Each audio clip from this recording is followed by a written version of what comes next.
जी, अस्सलाम वालेकुम क्लास, कैसे हैं आप लोग? ठीक हैं?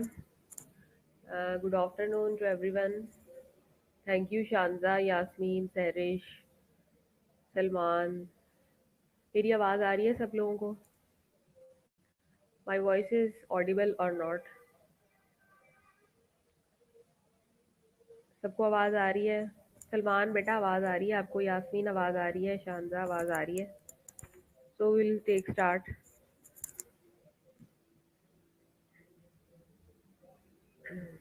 Okay, thank you very much. अच्छा, मैनेजमेंट थेरीज की मुझे रिक्वेस्ट आई थी आप लोगों की तरफ से कि मतलब इसको थोड़ा सा आप क्लैरिफाई करें, रिवीजन में लेके आए। तो मैनेजमेंट थेरीज हम लोग स्टार्ट करते हैं। सबसे पहले ऑब्जेक्टिव्स हैं।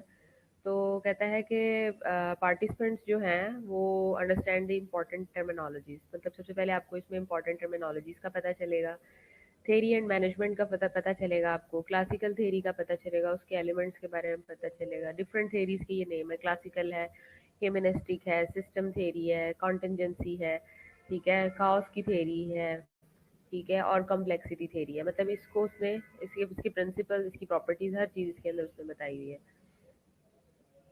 अब जो इम्पोर्टेंट टर्मिनोलॉजीज उसमें उसने बताई है वो सबसे पहले है आपके पास ब्यूरोक्रेसी। जैसे हम अक्सर न्यूज़ चैनल्स में और वैसे भी बड़ा हम नाम सुनते हैं कि फलाना ब्यूरोक्रेट ने ये सिस्टम लॉन्च करवा दिया, फलाने ब्यूरोक्रेट ने ये स्ट्रैटेजी लॉन्च करवा दी, फलाने ब्यूरोक्रेट ने जो है वो जी ये इनोवेशन लेके आ गया, ठीक है। So what is the meaning of bureaucracy, आज हमने ये देखना है। तो कहता है कि बेसिकली मैक्स वेबर था 1958 के अंदर, इसका सेहरा उसको सर जाता है, ठीक है। इसने प्रपोज किया था the word bureaucracy to define the ideal, intentionally rational and most efficient form of the organisation. यानी एक ऐसी ऑर्गेनाइजेशन, एक ऐसा सिस्टम, एक ऐसी कह लें आपके एंटिटी, एक ऐसा इंडिविजुअल, मतलब ऑर्गेनाइजेशन भी एक्ट लाइक ए इंडिविजुअल। ये नहीं कि इंडिविजुअल सिर्फ मुबशरा ही है, अरूसा ही है, समर ही है, ठीक है, वर्दा ही है। मतलब not a human is a individual, individual is any system. हम किसी सिस्टम को भी एज ए इंडिविजुअल ले सकते हैं, ठीक है। तो उसने कहा कि एक ऐसी चीज के जो मैक्स वेबर ने ये कहा कि जो कि आइडियल होती है, इंटेंशनली रैशनल होती है, जिसका आप रैशनल, जिसका आप सबूत, जिसका आप शहादत रैशनली दे सकते हो, किसी चीज़ से रिलेट करके दे सकते हो, and the most efficient form of organisation. और ऐसी ऑर्गेनाइजेशन के जिसके यानी कि जो गोल्ड स्टैंडर्ड है, जिसके बाद किसी किस्म का कोई स्टैंडर्ड मीट नहीं किया जा सकता, बाकी सारी चीज़ें उसके सामने हल्की हैं और वो सबसे नंबर वन पे है, ठीक है। वो सारे के सारे आइडियल और कह लें कि स्टैंडर्ड प्रोटोकॉल को मीट कर रही है, ठीक है। वो सारा का सारा जो एजेंडा है वो इसके अंदर आके ख़त्म हो जाता है, ठीक है। अब मिसाल के तौर पे मुबशरा है या यास्मीन है, मैं कहती हूँ कि मैंने ये, लेट सपोज मैं आपको एक मिसाल देने लगी हूँ, आई एम टेकिंग एग्जाम्पल, ठीक है। तो टेक इट एग्जाम्पल है, अक्सर ब्राइडल कंपटीशन होता है, तो ब्राइडल कंपटीशन में अगर हम मुबशरा या यास्मीन को, ठीक है, दो लोग कॉम्पिटिटर हैं, तो मैं इनको मैक्सिमम जो है वो जितनी भी चीज़ें, हेयर स्टाइलिंग है, मेकअप है, ड्रेसिंग है, शूज़ है, जितना भी मैक्सिमम हो सकता है मैं एक ब्राइड के अंदर डाल देती हूँ, ठीक है। लेकिन यास्मीन जो है मुबशरा के मुकाबले में कह लें कि किसी चीज़ का हम उसको गैप छोड़ देते हैं, मतलब उसकी हेयर स्टाइलिंग उस लेवल की नहीं होती, उसकी ड्रेसिंग उस लेवल की नहीं होती, ठीक है। तो मुबशरा को हम कहेंगे कि मुबशरा जो है वो एक ब्यूरोक्रेटिक लेवल पे चली गई है, ठीक है। मतलब हम उसका रैशनल दे सकते हैं कि यार हमने इसकी हेयर स्टाइलिंग में किसी किस्म की कोई कमी नहीं छोड़ी, मैक्सिमम किया है, ड्रेसिंग में कमी नहीं छोड़ी, शूज़ में छोड़ी, कलर कॉम्बिनेशन में नहीं छोड़ी, ठीक है, मेकअप में नहीं छोड़ी। तो उसको हम एक स्टैंडर्ड सेट कर लेंगे comparatively to Yasmin. So this is called what, this is called bureaucratic approach, ठीक है। And the overall term is used bureaucracy. Bureaucracy distinguished by governing rules, ठीक है। मतलब अब इसमें हम क्या होते हैं, रूल्स इसमें गवर्न किए जाते हैं, ठीक है। इसमें आप क्या करते हो, एग्जीक्यूशन करवाते हो, लेकिन रिजिड होते हैं। मतलब क्या होता है कि रूल एक सेट बॉडी के थ्रू रख दिए जाते हैं और उसके बाद क्या होता है, उसको स्टैंडर्ड बना लिया जाता है और उसके अंदर किसी किस्म की कोई चीज़ हम क्या करते हैं, चेंज नहीं कर सकते हैं, ठीक है। उसके बाद division of labour, this is very important. मिसाल के तौर पे मैं क्लास में अगर टेस्ट लेने आती हूँ या पेपर लेने आती हूँ, तो मैं क्या करती हूँ, मैं तीन चार लोगों को नॉमिनेट कर देती हूँ, जैसे सिमरा है, वर्दा है, अली हमजा है, ठीक है, यास्मीन है, मुबशरा है, अरूसा है, सलमान है।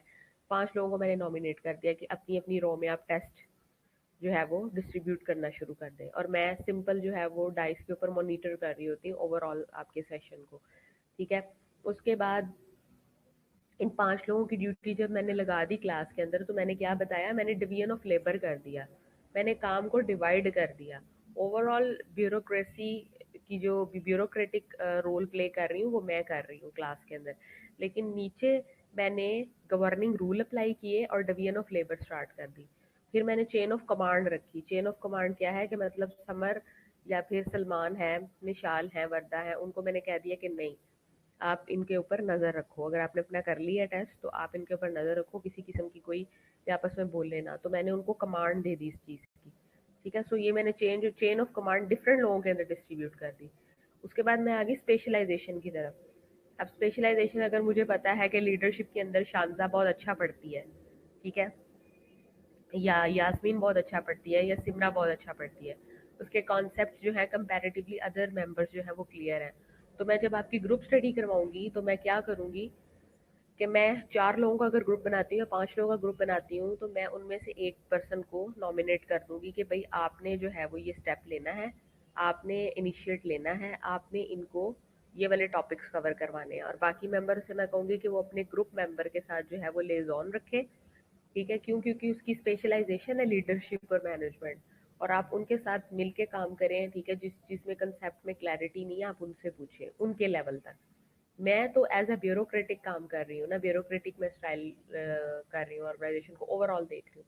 मेरे पास तो आप आओगे ही आओगे, लेकिन स्पेशलाइजेशन का मतलब ये है कि क्लास में से कुछ ऐसे, मतलब ये इस लेवल पे एग्जाम्पलीफाई करने का मकसद ये है कि मैं आपको थोड़ा सा कॉन्सेप्ट बिल्टअप करने की कोशिश कर रही हूँ।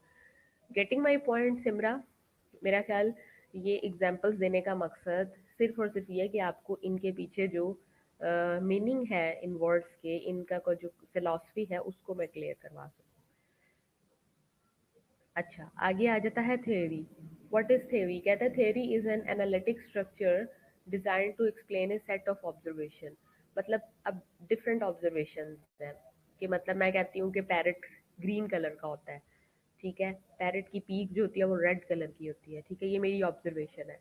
ठीक है। तो मैं क्या करूँगी कि मैं उससे रिलेटेड कोई एनालिटिकल स्ट्रक्चर डिज़ाइन करूँगी, एनालिसिस करूँगी। ठीक है। एनालिसिस का मतलब क्या होता है कि मतलब मैं उसको उसके ऊपर काम करूँगी, ठीक है, उसको डिफरेंट दूसरी चीज़ों के साथ कंपैरिजन में लेके आऊँगी। Analysis in a sense. So, analytical structure designed to explain a set of observation. तो इसके जब भी हम किसी भी ऑब्जर्वेशन को एक्सप्लेन करते हैं वाया डिफरेंट फॉर्मुलेशन ऑफ और designing of the analytical structures, तो उसको हम क्या कहते हैं? उसको हम थ्योरी कहते हैं। A theory does two things. अब थ्योरी के अंदर दो चीजें होती हैं, एक होता है फिनोमेना और दूसरा होता है रियलिटी। फिनोमेना क्या होता है? It identifies this set of distinct observation as a class of phenomena. जो आपकी डिस्टिंक्ट ऑब्जर्वेशन होती है ना, उनको हम किस में ले लेते हैं? उसको क्लास ऑफ फिनोमेना के अंदर ले लेते हैं, but makes assertion about underlying realities that brings about और इफेक्ट्स दिस क्लास। अब कुछ अंडरलाइंग रियलिटीज होती हैं जो कि क्या कर रही होती हैं, जो कि हमारे इस जो हमने एनालिटिकल स्ट्रक्चर बनाया होता है, डिज़ाइन बनाया होता है, उसको वो इफेक्ट कर रही होती हैं, लेकिन बेसिकली वो ही रियलिटी होती है जो उसको इफेक्ट कर रही होती है। तो this is called but reality. ठीक है। तो कहता है मेक्स assertions।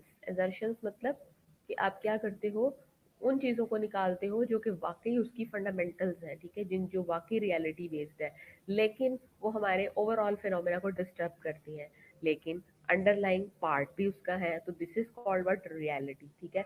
जो कि उस क्लास को इफेक्ट भी करेंगी, उसके कुछ ना कुछ उसके ऊपर इफेक्ट्स होंगे। तो दिस इज कॉल्ड रियलिटी। अब थियरी को ओवरऑल आप दोबारा से अगर मैं आपको आपका बताऊं तो अंडरलाइंग डिजाइन स्ट्रक्चर है जो कि किस चीज़ को एक्सप्लेन करेगा? आपकी सेट ऑब्जर्वेशंस को। ठीक है। मेरा ख्याल समझ आ गई थियरी की क्या होती है। Okay. Who will tell me what is management? हाँ जी, कौन बताएगा?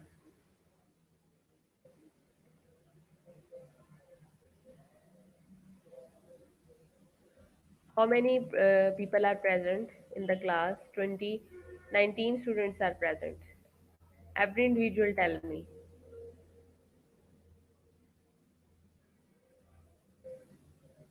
जिसको जो जो आंसर आता है बता दें, व्हाट इज मैनेजमेंट?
हाँ जी। बाकी लोग क्या सो गए हैं?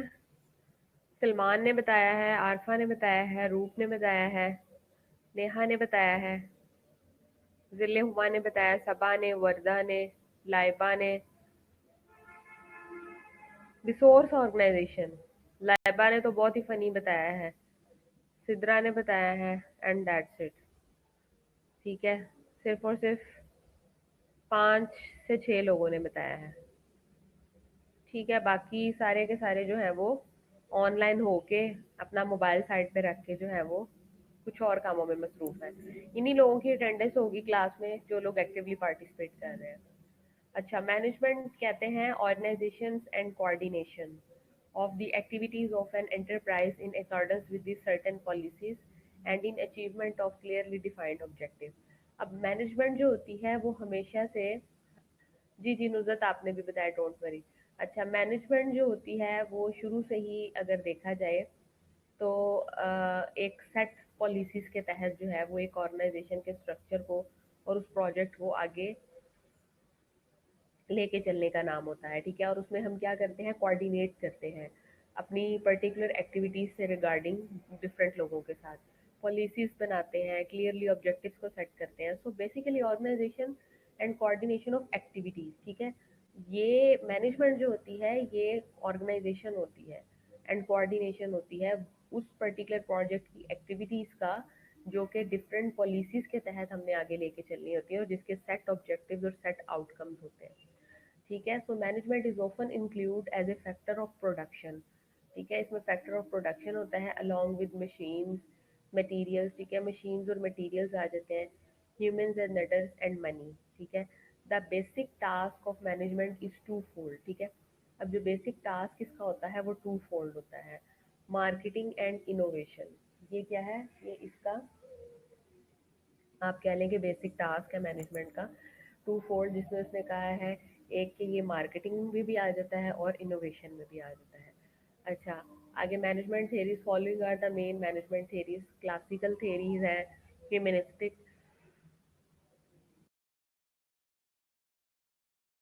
ह्यूमनिस्टिक या नियो क्लासिकल थेरी है, सिस्टम थेरी है, कॉन्टिजेंसी थेरी है, कॉज थेरी है, कॉम्प्लेक्सिटी थेरी है।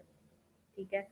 क्लासिकल थेरी से हम लोग स्टार्ट करते हैं। सबसे पहले कहते हैं the classical approach to organisations focuses almost exclusively on the structure of the formal organisation, यानी कि एक जो फॉर्मल ऑर्गेनाइजेशन होती है जिसमें एक बॉस होता है छोटा लेवल पे, ठीक है, दो उसके नीचे क्लरिकल स्टाफ होते हैं, ठीक है, एक इसका इमीडिएट आप कह लें राइट हैंड होता है, ठीक है, मतलब एक जो कह लें आपके फॉर्मल सी ऑर्गेनाइजेशन होती है ना, उसको हम नाम दे देते हैं क्लासिकल थेरी का। ठीक है, वो जो ऑर्गेनाइजेशन बनेगी उसको क्लासिकल थेरी में हम लोग फॉल करवाएंगे। Classical theory is built around 4 elements, अब 4 एलिमेंट से मिलकर बनती है। Number 1, division and specialisation of the labour. ठीक है, मतलब हम क्या करेंगे, लोगों को डिवाइड कर देंगे, उनकी स्पेशलिटी के अकॉर्डिंग उनको काम दे देंगे। जैसे सैरिश है वो आईसीयू की एक्सपर्ट है तो मैं उनको आईसीयू में रेफर कर दूंगी। फातिमा जो है वो सीसीयू की एक्सपर्ट है तो मैं उनको सीसीयू में रेफर कर दूंगी। सहर, फातिमा और जो गुलाम फातिमा है, नेहा है, मतलब अकॉर्डिंग टू देयर स्पेशलिटी मैं उनको लेबर असाइन कर दूंगी। उसके बाद मैं उनको चेन ऑफ कमांड करूंगी। ठीक है, कि मतलब उनके पास किस हद तक अथॉरिटी है, किस हद तक उनके पास कमांड है कि वो आगे जो है वो अपनी सर्विसेज को अवेल कर सकती है पेशेंट्स में।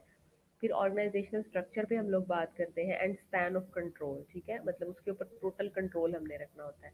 अब इसको हम इंडिविजुअली डिस्कस कर लेते हैं। Number 1, division. यस, बिल्कुल जिले हुमाने अच्छा आंसर दिया है कि ग्रुप्स बना देंगे हम। Division and specialisation of labour, number 1।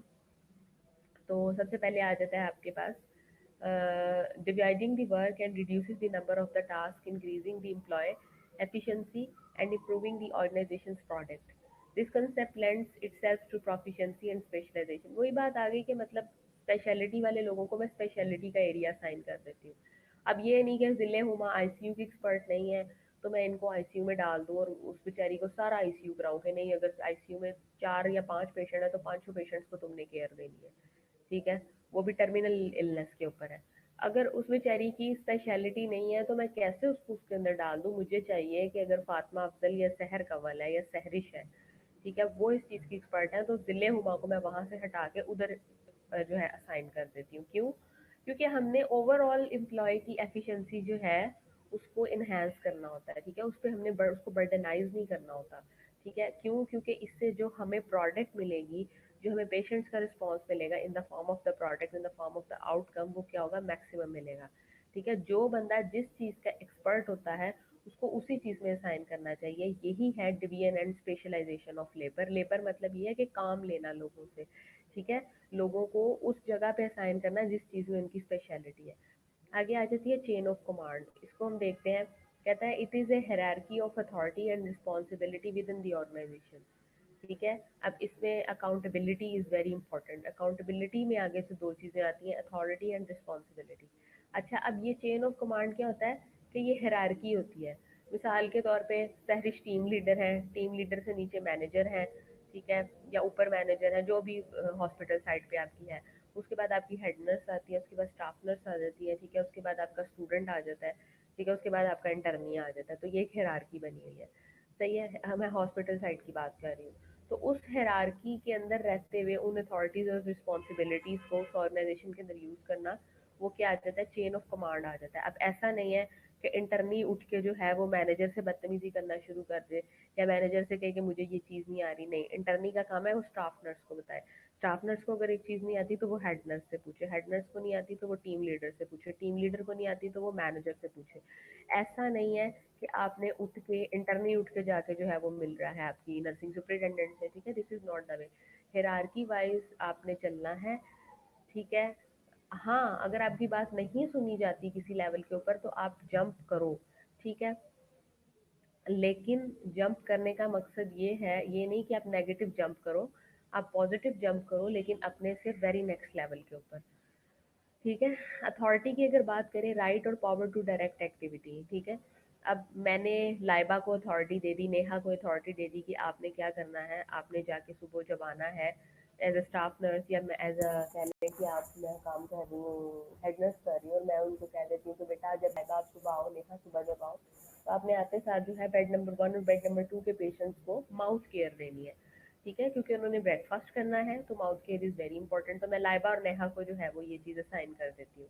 तो ये किसने अथॉरिटी दी? ये मैंने दी। ये राइट टू पावर, राइट और पावर टू डायरेक्ट एक्टिविटी, उन दोनों बच्चियों को ये एक्टिविटी परफॉर्म करने की अथॉरिटी मैंने डायरेक्ट की है, ठीक है। तो मैं इस चीज़ के लिए अकाउंटेबल हूँ। अथॉरिटी भी दो तरह की होती है, line authority and staff authority. Line authority linear hierarchy through which activity is directed, ठीक है। मतलब एक सीधा सीधा जो आपको एक मिलती जाती है ना, लीनियर हायरार्की के मतलब स्टाफ नर्स ने उठ के कह दिया, exactly Salman, you are right, discipline बहुत मेंटेन रहता है इसमें। अच्छा, मैं आपको बता रही थी कि मतलब अगर स्टाफ नर्स डायरेक्ट इंटर्नी को कहता है या हेड नर्स उसके स्टाफ नर्स को कहती है तो ये लीनियर है, मतलब एक लाइन में चल रहे हैं आप, एक लाइन के अंदर हायरार्की को, अथॉरिटी को डायरेक्ट करवा रहे हैं। बट स्टाफ अथॉरिटी है an advisory relationship, recommendation and advice are offered but responsibility for the work is assigned to the others. अब इसमें क्या होता है स्टाफ अथॉरिटी में? इसमें वार्ड के अंदर रहते हुए आपकी हेड नर्स है, आपकी मैनेजर है, आपकी टीम लीडर है, आपकी स्टाफ नर्स है, आपकी इंटर्नी है, वो सारे के सारे जो है वो एक मीटिंग कंडक्ट करवाते हैं। उस मीटिंग के अंदर आपका जो मैनेजर है वो टीम लीडर को कुछ चीज़ें असाइन करेगा, हेड नर्स को करेगा, स्टाफ नर्स को करेगा, इंटर्नी को करेगा, स्टूडेंट को करेगा, ठीक है। अब ये बेसिकली स्टाफ अथॉरिटी होती है कि मतलब एक बड़े बंदे हेड ने आके डिफरेंट एडवाइजरी वे से एडवाइस की, रिकमेंडेशन अपनी ऑफर की और असाइन कर दी ड्यूटी दूसरे लोगों को, ठीक है। तो this is called what staff authority. आगे आ जाता है आपके पास रिस्पॉन्सिबिलिटी। रिस्पॉन्सिबिलिटी कहते हैं ऑब्लिगेशन यानी कंपल्शन टू अटेन ऑब्जेक्टिव्स और परफॉर्म सर्टन फंक्शंस, ठीक है। जब आप कंपल्शन होते हो, आपके ऊपर एक चीज का कह लो कि फर्ज बन जाता है, राइट बन जाता है कि आपने उन ऑब्जेक्टिव्स को मीट करना है और सर्टन फंक्शंस को परफॉर्म करना है, तो ये आ जाती है आपकी रिस्पॉन्सिबिलिटी। नेक्स्ट आ जाता है आपके पास ऑर्गेनाइजेशनल स्ट्रक्चर। अब हमारी शालामार भी एक ऑर्गेनाइजेशन है, शौकत खानम भी एक ऑर्गेनाइजेशन है, फातिमा मेमोरियल भी एक ऑर्गेनाइजेशन है। अब उनके स्ट्रक्चर्स डिफरेंट हैं। अब व्हाट इज द डिफरेंस देखते हैं कि ओवरऑल ऑर्गेनाइजेशनल स्ट्रक्चर क्या होता है। Describe the arrangement of working group, मतलब वर्किंग ग्रुप की वजह से वो डिफरेंशिएट हो जाते हैं। Classical theories develop the concept of departmentalization as a means to maintain command, reinforce authority, provide a formal system for communication, ठीक है। अच्छा, दिस इज वेरी इंपॉर्टेंट। देखें, ऑर्गेनाइजेशन स्ट्रक्चर के अंदर उसने कहा है कि जो आपकी क्लासिकल थेरी है ना, वो अब आपको कॉन्सेप्ट देती है डिपार्टमेंटलाइजेशन का। डिपार्टमेंटलाइजेशन क्या होती है? डिफरेंट डिपार्टमेंट के अंदर डिफरेंट स्पेशलिटीज को डिवाइड कर देना, ये कहलाता है डिपार्टमेंटलाइजेशन। अब डिपार्टमेंटलाइजेशन का हमें क्या फ़ायदा होता है कि हम कमांड को अपनी मेंटेन कर सकते हैं, जिसने जिसको जो कमांड देनी है हायरार्की वाइज। हम रीइंफोर्स करवा सकते हैं। रीइंफोर्स क्या कहते हैं? कि मतलब उसको बार बार कंपेल कर सकते हैं कि you are in this authority and you have to do this work. Reinforcement authority, जो भी मतलब सीनियर होगा वो रीइंफोर्स करवाएगा उस डायरेक्शन को। Provide a formal system for communication, ठीक है। और एक जो फॉर्मल सिस्टम है कम्युनिकेशन का, वो आप जो है वो आगे सारा का सारा लेके चलते हो। नेक्स्ट आ जाता है आपके पास span of control, the number of employees that can be effectively supervised by a single manager और सुपरवाइजर, ठीक है। अब वो एम्प्लॉयज जो कि इफेक्टिवली सुपरवाइज करते हैं सिंगल मैनेजर को या सुपरवाइजर को, मतलब अब नेहा है, सिमरा है, सलमान है, मिशाल है, ये सारे के सारे क्या हैं? ये आपके पास एम्प्लॉयज हैं, ठीक है। अगर वो सिंगल मैनेजर या सुपरवाइजर के थ्रू कंट्रोल किए जा रहे हैं तो हम उसको कहेंगे कि इसका स्पैन ऑफ कंट्रोल है। High span of control has a direct link, ठीक है। हाई स्पैन ऑफ कंट्रोल जो है वो has link to greater employees empowerment, ठीक है। एक तो ये कि आपके पास एम्प्लॉय एम्पावरमेंट बहुत अच्छी आती है, आप डिसीजन मेकिंग प्रोसेस बहुत अच्छा कर सकते हो, आप इम्प्रूव करते हो कम्युनिकेशंस को, ठीक है। आप ग्रेटर ऑर्गेनाइजेशनल फ्लेक्सिबिलिटी के अंदर आ जाते हो, reduce personal and overhead cost, ठीक है। आप ओवरहेड कॉस्ट, पर्सनल और ओवरहेड कॉस्ट को कम कर लेते हो। Increase delegation resulting in improve job satisfaction, ठीक है। और आप जो है वो उस डेलीगेशन को इंक्रीज कर लेते हो अपनी जॉब की सेटिस्फेक्शन के लिए। अब factors that influence span of control, कुछ ऐसे फैक्टर्स हैं जो कि स्पैन ऑफ कंट्रोल को ऊपर इन्फ्लुएंस करते हैं, जैसे जॉब कॉम्प्लेक्सिटी है। More complex job is equal to more managerial input, यानी कि जितनी ज़्यादा कॉम्प्लेक्स जॉब होगी उतनी ज़्यादा आपकी स्ट्रिक्ट मैनेजरियल इनपुट होंगी। अब जॉब सिमिलैरिटी की अगर बात करें तो similar job is equal to more employees per manager, ठीक है, मतलब अगर एक जैसी जॉब है आपकी, तो ज़्यादा एम्प्लॉयज़ एक ही मैनेजर के ऊपर उनका बर्डनाइज हो जाएगा। Geographic proximity of the employees, यानी कि डिस्पर्स्ड लोकेशन मोर सुपरविजन।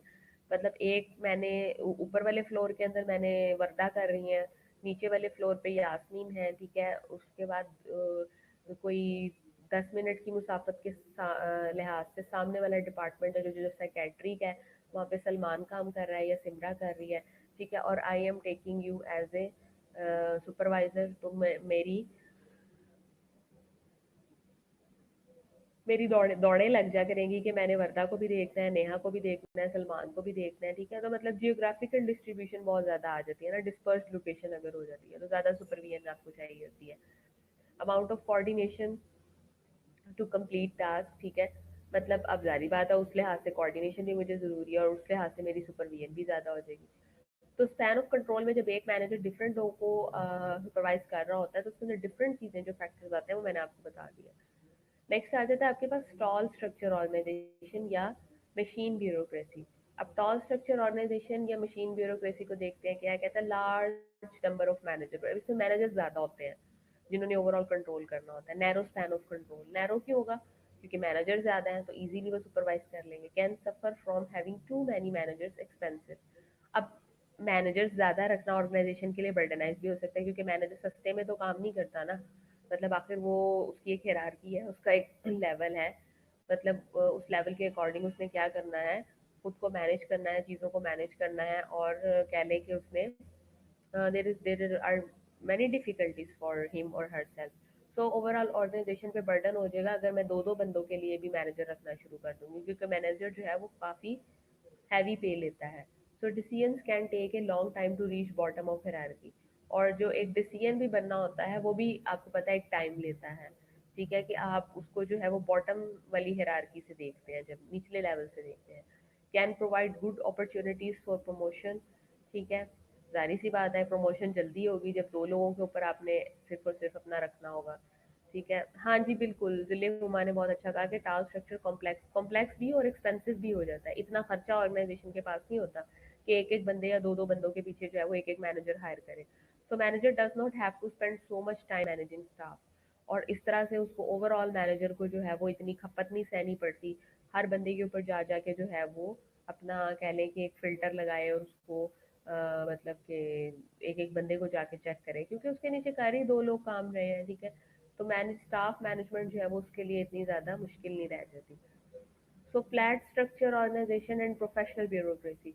अब फ्लैट स्ट्रक्चर क्या होता है ये देख लेते हैं। इसमें भी फ्यू मैनेजर, ठीक है, जो कि एक प्रोफेशन में प्रोफेशनल ब्यूरोक्रेसी जो कि आजकल हम देख सकते हैं। तो इसमें फ्यू मैनेजर्स आते हैं, वाइड स्पैन ऑफ कंट्रोल होता है, ठीक है, स्पैन ऑफ कंट्रोल भी ऑब्वियसली बढ़ जाएगा। Decision making is usually decentralised. अब डिसीजन मेकिंग जो होती है वो डिसेंट्रलाइज से मुराद ये है कि सिर्फ एक बंदा नहीं डिसीजन लेता, बल्कि इसके अंदर डिफरेंट टॉप टू बॉटम जो है या बॉटम टू टॉप जो है वो डिफरेंट लोग इन्वॉल्व होते हैं।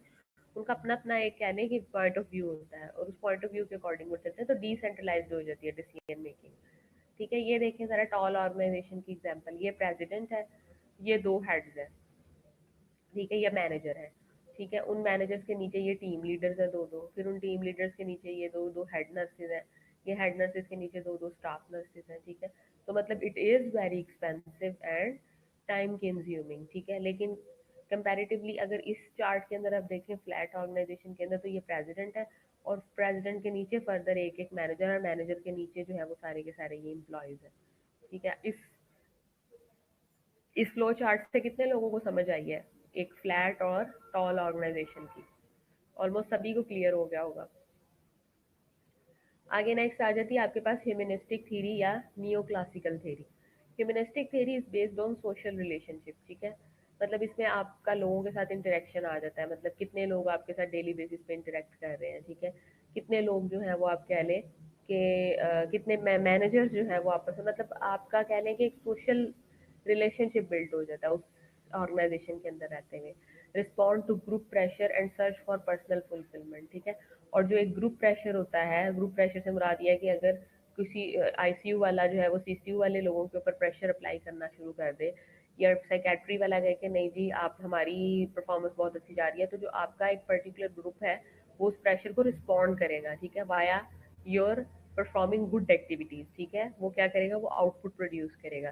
ठीक है, तो इससे क्या होगा कि आपका दूसरे डिपार्टमेंट के साथ भी इंटरेक्शन बिल्टअप होना शुरू हो जाएगा, एक सोशल रिलेशन की आप टाई के अंदर आ जाओगे। ठीक है, और अपनी पर्सनल फुलफिलमेंट को करोगे कि मैंने खुद को अच्छा कैसे बनाना है as a individual, as a person.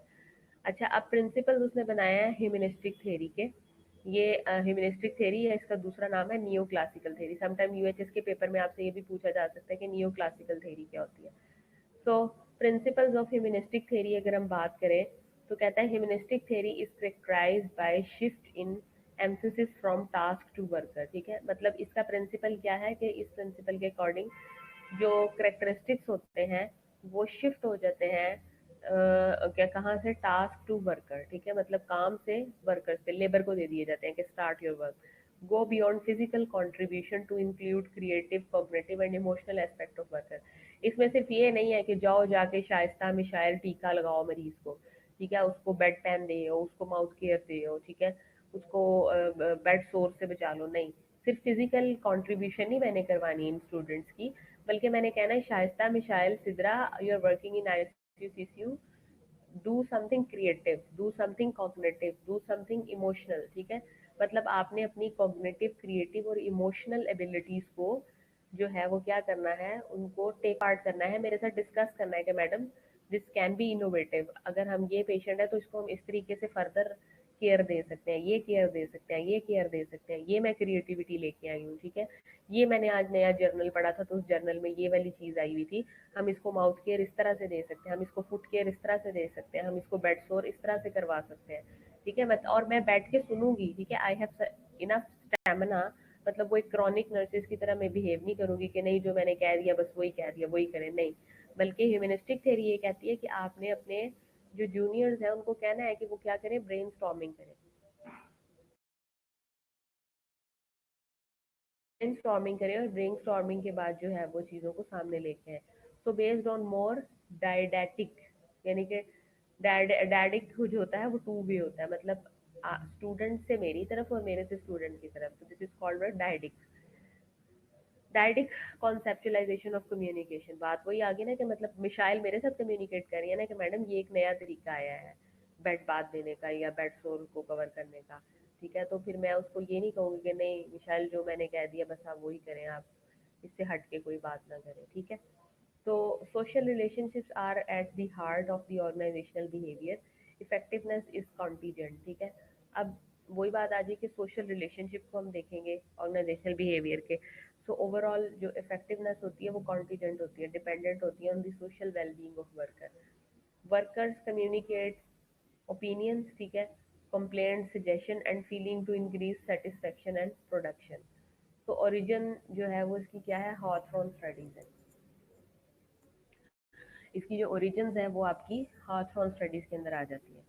Next बात करते हैं हाथरॉन इफेक्ट्स क्या होता है। The tendency for the people to perform as expected because of the special intention.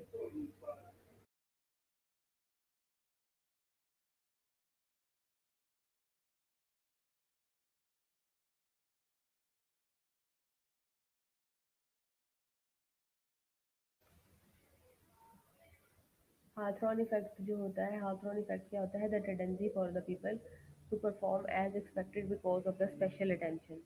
ठीक है, मतलब लोगों की टेंडेंसी, लोगों के अंदर ये टेंडेंसी, ठीक है, कि वो क्या करें, एक्सपेक्टेड वे से वो बिहेव करें because of special intention.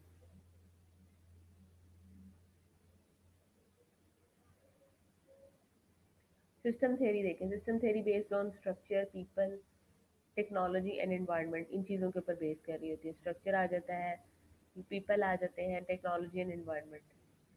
System theory organisational system, अब और ऑर्गेनाइजेशनल सिस्टम जो होते हैं वो दो तरह के होते हैं, एक क्लोज्ड होता है, एक ओपन होता है। क्लोज सिस्टम क्या होता है, close system basically self contained and usually can be found only in the physical sciences. मतलब क्लोज सिस्टम हमारा अपना खुद का बनाया होता है कि हमने किस तरह से जो है वो काम को लेके आगे चलना है, और बेसिकली ये फिजिकल साइंसेज के ऊपर बेस कर रहा होता है। ठीक है, दूसरी तरफ अगर ओपन सिस्टम की बात करें तो ओपन सिस्टम जो है वो both internally and with its environment much like a living organism. ठीक है, मतलब वो जस्ट इस तरह से होगा जैसे एक लिविंग ऑर्गेनिज्म, एक सिस्टम हम इस तरह से बिल्ड करेंगे कि एक लिविंग ऑर्गेनिज्म है वो, क्यों? क्योंकि उसमें हम इंटरेक्ट करेंगे सिस्टम के साथ, हम लोग एज ए एम्प्लॉय, और सिस्टम हमारे साथ एक्ट करेगा एज ए ह्यूमन बीइंग, ठीक है? तो वो ओपन सिस्टम के अंदर आ जाता है, लेकिन वो भी डिपेंड्स अपॉन एनवायरनमेंट, ठीक है? इतने रिसोर्सेज होने चाहिए आपके पास। ओपन सिस्टम में सबसे पहले तीन चीजें होती हैं। इनपुट होती है, थ्रूपुट होती है, आउटपुट होती है। इनपुट क्या होती है? Resources such as information, materials, equipment, facilities, money, employees, patients, physicians, ये क्या है? इनपुट। थ्रूपुट क्या है? The work process to produce a product, ठीक है? मतलब वो वाला वर्क प्रोसेस जो कि क्या करेगा, जो कि उस प्रोडक्ट को प्रोड्यूस करेगा, ठीक है? मतलब कोई भी काम करने का जो एक तरीका है, जो एक प्रोसेस है, उसको थ्रू पुट के हम कहेंगे। अब आउटपुट क्या है, यानी हमारा आउटकम क्या है? The product of the work process, ठीक है? अब इस वर्क प्रोसेस की जो प्रोडक्ट है, जैसे कि एजुकेशन है, ठीक है? हमने पेशेंट को एजुकेट किया, हमने उसकी हेल्थ को रिस्टोर किया, उसको हमने रिहेबिलिटेट किया, उसकी हमने डिजीज प्रोटेक्शन की, हेल्थ प्रमोशन की, ठीक है? Death with dignity and research आ जाती है। नेक्स्ट ये देखें ज़रा, ये एक इसने मैक्रो इन्वायरमेंट बताया हुआ है। The health care organisation as an open system. Open system क्या है? जिसमें सिस्टम जो है वो एक्ट करेगा like a living thing with us, ठीक है? ये देखिए दरमियान में क्या है? Management, health evaluation, health care delivery, education, ये थ्रूपुट है, यानी कि ये वो प्रोसेस है जिसके थ्रू आपने उसको रन करना है। ऑर्गेनाइजेशनल इन्वायरमेंट एंड कल्चर, अब इसमें क्या है? इकोनॉमिक्स आ जाता है, कॉम्पिटिशन कॉम्पिटिशन आ जाता है, इकोलॉजी एंड पब्लिक हेल्थ। अब इनपुट और आउटपुट में डिफरेंस देखते हैं। इनपुट में information, materials, equipment, facilities, monies, employees, patients, physician. Output में education, restored health, rehabilitation, disease protection, health promotion, death with dignity and research, ठीक है? इसमें ethical legal issues, policy, research, education, technology, sociological values and expectations, मतलब ये भी साथ साथ चीज़ें चलती हैं। तो ये बेसिकली क्या है? ये एक मैक्रो इन्वायरमेंट है, एक बड़ा इन्वायरमेंट है, और ये एक ओपन सिस्टम है, ठीक है? कॉन्टेंजेंसी थेरीज बिलीव्ड, अच्छा कॉन्टेंजेंसी थेरी जो है इसको हम यहाँ से नेक्स्ट इसको हम कंटिन्यू करेंगे in next class.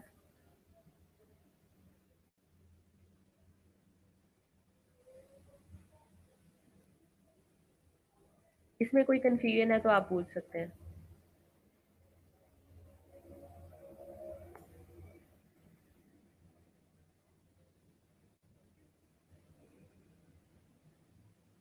System theory तक अगर किसी का कोई मसला है तो आप पूछ सकते हैं।